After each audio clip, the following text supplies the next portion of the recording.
This week we're talking Halloween with New York's spooky icon Alan Robert of Life of Agony and comic books. Play the intro! 2 more days till Halloween, Halloween, Halloween. 2 more days to Halloween. Welcome back to Last Words. What's up? It's Last Words here in the pit. We're talking spooky business. It's the spooky episode. I got a pumpkin. His name is Squash Brolin. That's his name. And I'm one of your co-hosts, Jordan Olds from 2 Minutes to Late Night.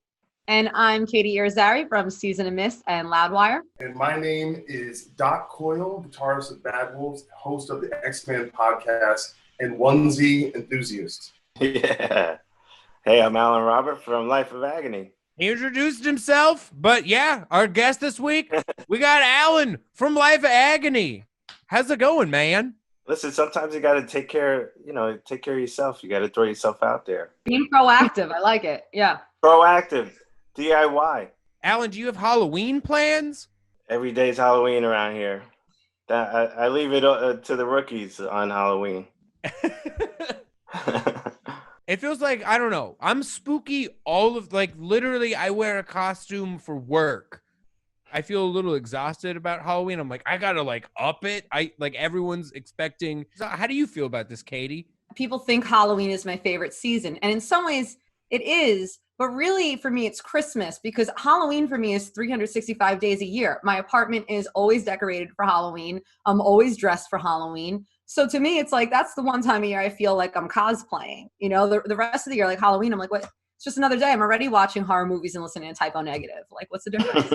Yeah, October Rust, but it lasts forever. I don't. It's like everything. I feel like Americans, we just take everything too far. It's like we start drinking pumpkin spice like June 25th. And it's like there's pop-up shops, we just commercialize everything, and I'm a counterintuitive, contrarian kind of guy. If everyone's going zigging over here, I'm gonna zag, and I thought Halloween was canceled this year. Okay, I thought it was over. So I don't know what you people are doing. This is it. I'm under the weather, I'm stuck at home, this is it. This is my Halloween. All right, it's embarrassing. Nothing's happening. Okay? I don't know, so I don't know what anyone, I'm not going anywhere. This is it. I'm stuck. This is prison. Okay? I'm sorry. I apologize. I'll be home in solidarity with you. Every Halloween, the past, probably since in my early to mid 20s, every Halloween I spend it at home. Sometimes I'll have friends over or I'll go to a friend's, watch some Halloween movies. October for me is usually my most hectic month. It usually starts with New York Comic Con, and then all these kind of crazy rock and shock festivals, and Chiller Theater usually full. Chiller Theater is an expo in New Jersey that you have all the horror actors and actresses come out from The Walking Dead and all the movies you grew up with, just there to sign pictures and sell memorabilia and just hang out for a crazy Halloween weekend. That's usually where I'm at if I'm not on tour. Alan, I actually am dying to ask you about The Beauty of Horror. This started as a coloring book, an adult coloring book, very horror themed, starring Guliana, who is basically the main figure of the book. And you had a couple of series. You even had a Christmas Halloween mashup. And now it seems you have a whole bunch of other stuff. You have, I believe, Volume 4 now is out. You have, it looks like a journal with your own artwork on it. You even have your own tarot card deck. Tell us a little bit about all of that, what you have going on, and your background as a comic book artist, because we've actually brushed up about that on an episode on here randomly once. Something that I always found very interesting about you in particular, that you basically were at a crossroads, a pretty cool crossroads to have, where you had gone to school to become an artist. You even studied with one particular professor, if I'm not mistaken, who works for Marvel. Walt Simonson. Oh, yeah. Who drew the Mighty Thor. The Thor, Walter Simonson, is my favorite comic run of all time. Unbelievable. So you could imagine when I would not do well in his class and hearing it from him, who I idolized. Oh no! Oh no, Alan! I'm sorry. Oh no. Did you draw Frog Thor bad? I had metal on the brain, man. That was right where LOA, signed our Roadrunner Records contract, and I was graduating, and I was totally focused on music, and but he was a great teacher. He was a great teacher, and we still run into each other on New York Comic Con, San Diego. He actually wrote an intro on my Crawl to Me graphic novel. Really? Man, that's Yeah. awesome. No, I said I can relate because I went to college as an art major and failed out because I only cared about my band and got a record deal within like a year of leaving college. So I actually was accepted to Joe Kubert School of comic book art. So it's kind of amazing how many musicians also like started drawing. Like Slash, for example, is really known for like sketching, the first Guns N' Roses, logos and things like that. There's always that, like, I feel like we always, creativity finds its way of getting you in these places because you're stuck in school. You don't got a guitar or bass, but you got your little notepad there and you can explore your mind, Yeah, and for me, I started music really late. I only picked up a guitar at like 16, 17. So I was drawing since I'm like 6. And that's all I ever did was draw my own comic books and sit at the lunchroom table in school and draw monsters. And that's all I was about 24/7. And especially when like Star Wars came out and all these cool creatures to draw and stuff like that, I was just infatuated with everything monster related. What made you finally take that leap to start doing, like you mentioned, you've done your comic books. Now you're doing these coloring books and the tarot deck and everything. What kind of made you decide, did you finally or find that you had that balance that now you were able to pursue both? When I got out of school and I had the crossroads, like you said, I really didn't expect music to last more than 6 months. I was like, I'll just jump in a van with my friends and we'll go on this crazy tour and I'll be back and take my portfolio around to the comic book companies. And it turned into 20, 25 years. And, I was doing art all throughout that for the band and for other bands, and design work for bands like Shinedown, even Hailstorm and Earshot and Three Doors Down, stuff like that over the years. But I think it was around 2009 where I had this idea that I started back in the Walt Simonson days of college, to bring this wire hangers comic to life. And I'm either going to self-publish it or I don't know anyone in the comic book industry at that time. And I was just, focused on getting it out. And I just tweeted something about it.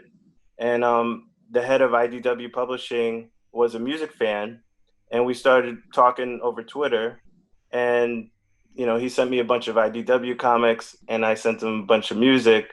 And we just hit it off, and he ended up picking up Wire Hangers, and that was like 2010 it came out, and year after year I've just been putting out series after series, and eventually 2016 with Beauty of Horror, which was I put it out as kind of a joke. It was like the anti-coloring book, it was like all the adult coloring books at that time were mandalas and nature and animals, and here's a corpse laying in the grass, with a nice sunflower. And it was kind of a joke. And now it's an Amazon bestseller. Now it's a bestseller. I got into it though, like about halfway through the book, after kind of poking fun a bit at adult coloring, I got really into drawing monsters in this style. And then once I saw people all over the world coloring in the pages once the book came out and really bringing the artwork to life, I was hooked on that feeling and that connection with fans. It's something you don't get with writing a graphic novel. You're in your room for 8, 9 months, hammering away on the art. You release it, and you see some fans at the shows. But adult coloring is an interactive thing, and there's hundreds and hundreds of these pages colored online, and just you could have one page colored by 10 different people, and it'll be 10 different approaches. It's like playing a fighting game, and it's just you can select triangle instead of X, but forever.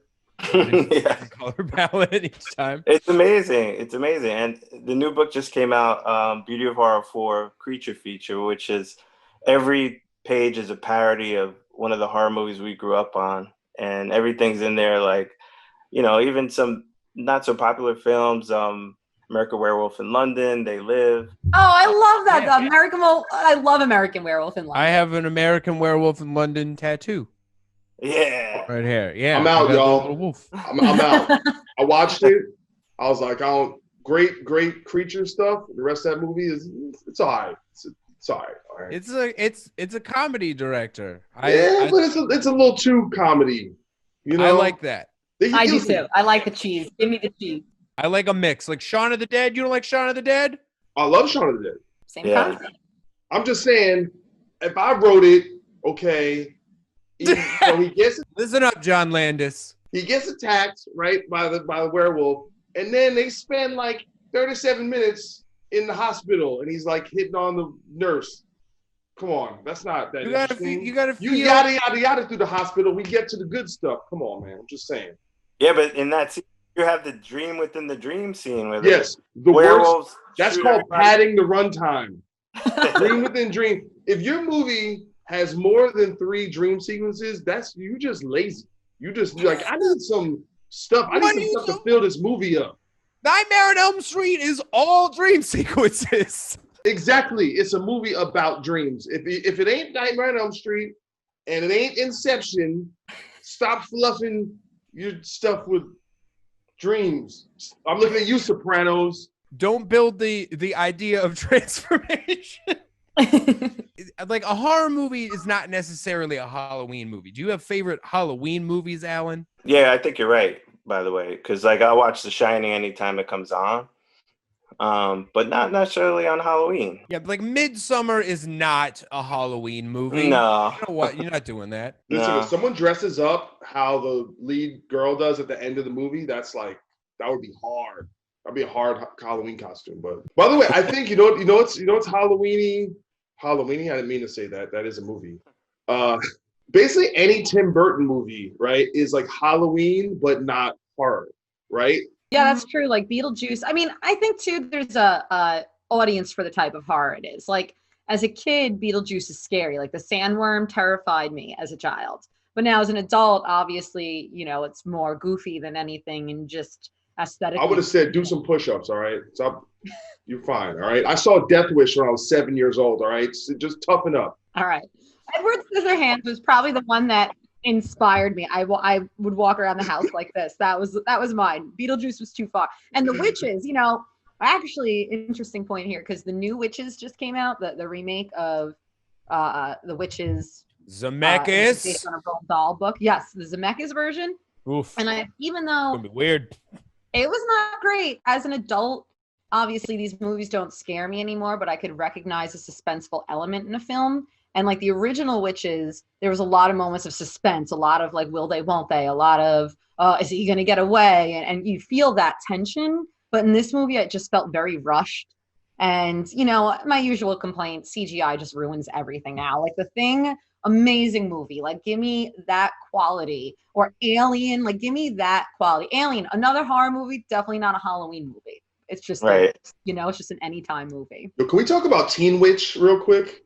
Who represents Teen Witch? Okay, who's in the Teen Witch crew and who's in the Craft crew? Because it's you can't be both. Both, yeah, 100%. I can be both. I can absolutely watch Top That, and I will also hop on the bus and go to a seance. I mean, I'm here for both. I haven't seen the Craft in a while. How is the rapping in the Craft? I don't remember. It was more of like a new metal rap.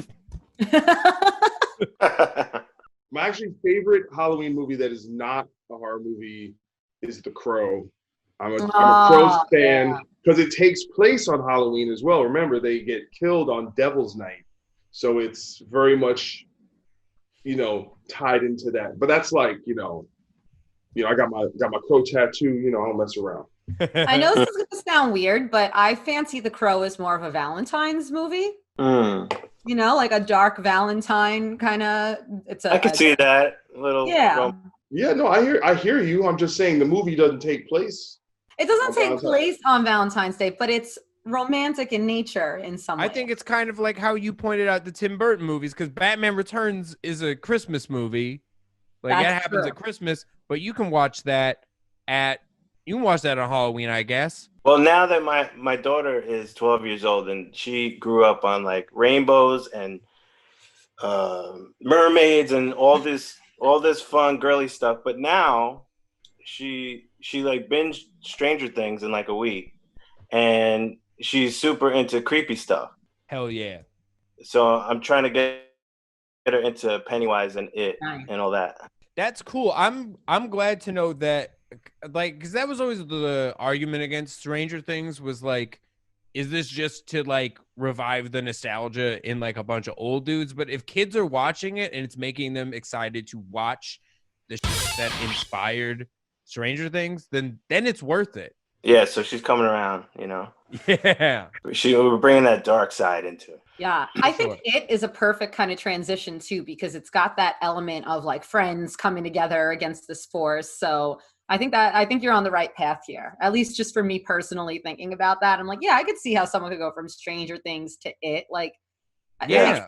Quick question, Alan. Would you get your daughter a Ouija board for her friends to like summon demons and like old scary dudes? Would I? Well, there's actually dangerous. Very dangerous. In the new Beauty of Horror journal that just came out, there is a Ouija board in it. So she has the book. What is she doing with it? That's another question. But we did a couple of pages together, and it was a lot of fun. It's actually kind of geared towards that younger audience. You know, it's like every page is a prompt, like a spooky prompt to do. Even like wake up on Halloween night and film your apartment at 3 a.m. and see what you find. Stuff like that. Are you guys pro haunted house? An actually haunted house. Like if you're telling me I'm gonna go, I mean, even though now I'm very cynical and I feel like the Amityville house was all just a bunch of lies and trash. But say I was still youthful and believed it was haunted, and you told me we were gonna go there, I'm into that. Like I'm actually going to Salem next month, and I am booking a bed and breakfast that is haunted. But like a haunted house, like I've done like Eastern State Penitentiary and Blood Manor, and they're fun. But I don't love them. It's just I think my thing is there's usually kids there and there shouldn't be. And I think that's what ruins it for me. I don't know. I love them. I think they're very fun. Both versions. I love a real haunted house. I love a fake one. But I agree. There shouldn't be children. Like maximum, like they don't have age limits on those things? I guess not. I mean, maybe they do. But when I was at Eastern State Penitentiary, there were children in front of me. I'm like, how? I mean, granted, it was like the opening, like advanced opening night. So there were VIPs there, so maybe there were exceptions made. But I was like, I don't want to go this. And I don't think I've actually seen children at Blood Manor. I should be more specific. Youths, like rowdy, like older teenagers, you know? I don't like a New York City haunted house. I like a whole, like, there's a whole to do with it. Like, there's a haunted house and like corn maze, like full on like a farm kind of haunted house thing where it's like a kind of like a mini fair. I think that shit's really fun. I just have fond memories of that as like a teenager. You don't really care about the haunted house, but it's just a fun. I just like a spoopy thing, man. I like all of it. It's fun. Yeah, my whole theory with like the haunted houses, basically I put haunted houses in the same category as like roller coasters, right? These things are reflections of how that life is too good now. That life is so good and safe that you pretend you're dying for fun. It's a real benchmark of human progress that we have to pretend like we're dying or that someone's coming to kill us, and it's fun for us. This is amazing. Well, we can't do any of that. You know, say 1682. I mean, literal wolves were like chasing you, and they, you know, you get, a posse would round you up, throw you off a mountain. That was the original roller coaster. This is the thing. Yeah, when you got attacked by a wolf in 1682, you got to spend a good chunk of that time period trying to hit on a nurse and having a weird dream. Are you pro or anti candy corn? Nobody's pro candy corn, right? I am. I am pro candy corn. I am pro candy corn. It's a staple. That is a candy you only eat on Halloween. Let's be real. Yes. Down with it. Are you mad that it doesn't taste like corn? Like, what do you want from this? Applejack's mad at this? No. Here's the thing. All right, like I always say, the line doesn't lie, right? So when you see like an In-N-Out burger and there's a line down the street, you're like, that's because it's dope, right? When you see like a Chick-fil-A at the airport and the line's 50 people deep, you can't deny that. It's the same thing with Halloween, right? You know, like if there was like a power ranking of like all the candy, what gets housed first, right? Like if someone just put out a blind test and like there's like candy corn over here and Reese's here and Twizzlers here. Twizzlers and Reese's are everyday candy. That's like candy corn is a novelty. It's something you only eat on or around it's Halloween. Like peeps, and all right? It's for garbage people. And you know what I'm saying? Take care of yourself, all right? Go to therapy for this. There are groups, all right? There are people you can talk to. That'll help you. So just like horror movies, there's a difference between just like metal music and then like Halloween-y metal music. Do you guys have favorite Halloween metal music? You know, again, this is music I listen to all year round. Obviously, Typo Negative, Danzig is definitely among that. King Diamond / Merciful Fate, whichever way you want to look at it. I mean, really, what band? Cradle of Filth, Ghost. I feel like all the bands I listen to are Halloween-y now that I think about it. I love listening to Sam Hain or Samhain or whatever. If you want to be that person about it, we'll call it Samhain, whatever. Sam Hain is Danzig's middle band, for those who don't know, and they just sound like the Misfits, but if you played it slower and backwards. Yeah. And it, I think they are just an underrated project of Glenn's, and I think it's just my favorite thing to put on in October because it sets the vibe. It's great. I'm just an all year round Misfits fan, so yeah, it's really just 24/7 Misfits around here for me. Hell yeah! But like when we still had CD players in the car, we would rock the Danny Elfman Nightmare Before Christmas soundtrack around Halloween. You know what? I love that soundtrack, but the best is the Nightmare Reimagined with like Rise Against and Korn and Rodrigo and Gabriella. I love that soundtrack also, like the reimagined Nightmare Before Christmas. And of course the classic You Can't Go Wrong with. That record made me feel so weird. That felt odd to me. I don't know. I couldn't put it all together. I felt like I was getting beat up by a Jack Skellington backpack from Hot Topic. It was so it was too much. That's what I loved about it. You brought up like Typo Negative. I had like a friend say like that she couldn't get into Typo Negative because she just like the second a song starts, she's like, I just hear vampire musical from Forgetting Sarah Marshall. And I'm like, yeah, that's why it's awesome. Yeah. The best. That's good. It's sex positive Muppet rock. And I'm into it. It's like Avenue Q owes them royalty money. If you look really carefully in the Typo Negative Black #1 video, me and the rest of the Life Agony guys are in the tree behind Peter. Really? Yeah, and there's a part where you see a bunch of Clockwork Orange guys swing like, sticks and with the long noses and everything. That's us. No way. Yeah, they filmed it in Central Park. That is awesome. One thing about Halloween that I remember bringing up Typo Negative is that usually I dress up as something scary, but one year we were going to a Halloween party in the city, and my wife and I went as Sonny and Cher, and I had the handlebar mustache and the wig and all the 60s clothes and stuff. And we walk in there, and Johnny and Kenny from Typo are at one of the tables, and we went and said hello. And then we went to the bar, and at least a half hour to 40 minutes went by, and Kenny comes to the bar and goes, I didn't know who the hell you were. In all this time, I've been looking at you. You came up to me, you said hello, but I was just being nice. I didn't know who the hell you were. That's so good. It was awesome.